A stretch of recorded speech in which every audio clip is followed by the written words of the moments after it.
Hi everybody. The online gaming industry has been accelerating at an unprecedented speed, and so is the crypto industry. And if you combine these two to foresee the future, we can clearly see that gaming crypto could rule the future. As an intelligent investor, this is a place where money is to be made in 2022. So in this video, we will study the gaming industry and how the blockchain is changing the gaming industry as we know today in simple terms. Electronic gaming industry has already surpassed the revenue of both movie as well as traditional sports combined and is expected to grow at an unprecedented pace. But for us, in order to understand gaming crypto and its advantages, we need to understand how a traditional game works first. Let's take an example of traditional game like Call of Duty. To play this game, you need to have a decent spec PC or a console, which would cost 30,000 or more. You also had to purchase the game CD and install it to play, which would cost another 5,000. This meant that there was an entry barrier of roughly 35,000 to just start playing the game. So clearly, we can see that the number of people interacting with the game decreases substantially because of the entry barrier, that is the affordability to play the game. This is where the problem comes in. For example, let's take the game of cricket. In our childhood, we all would have played cricket and we understand how the game works. Thus, we have a lot of appreciation for someone hitting 3 sixes in a row or bowling back-to-back Yorkers, and we enjoy the game supporting and cheering for our favorite players or teams, which is why cricket is such a popular game in India.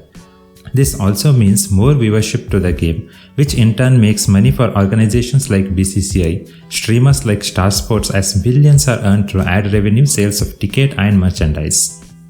On the other hand, if you have never played a game like Call of Duty, it is very hard for you to appreciate your friend hitting 5 headshots in a row because you never understand how difficult it is to achieve as you didn't play or experience it.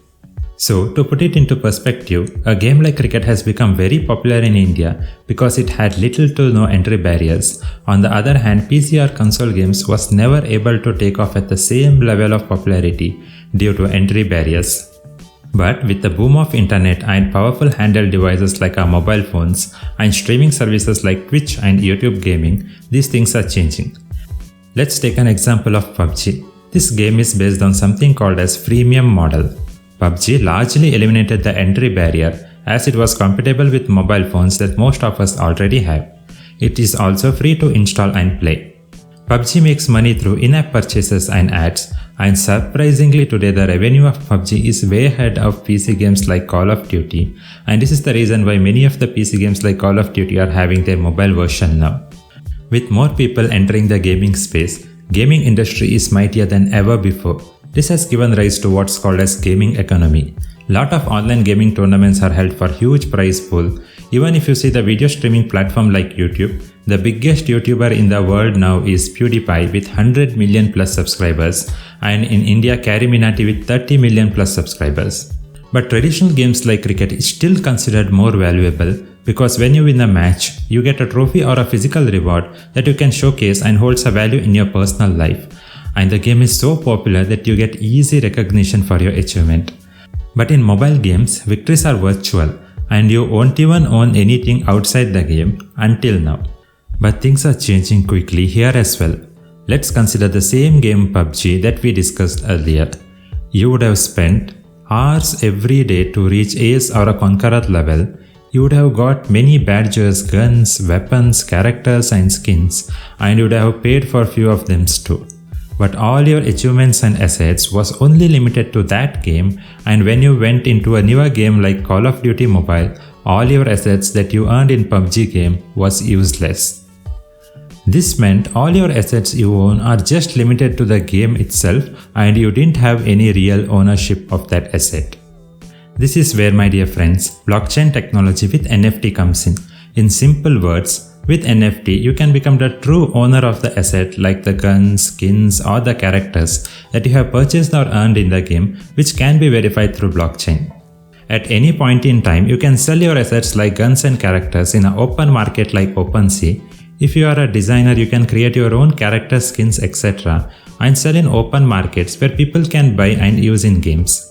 In simple words, gaming world is becoming similar to real world And just like how we trade goods with the help of currency, similarly gaming assets in virtual world can be traded with the help of tokens. This creates a source of income for gamers. Your purchases would hold value over time, and having the capability to act like an open source, many interesting items like the vehicles, maps, etc.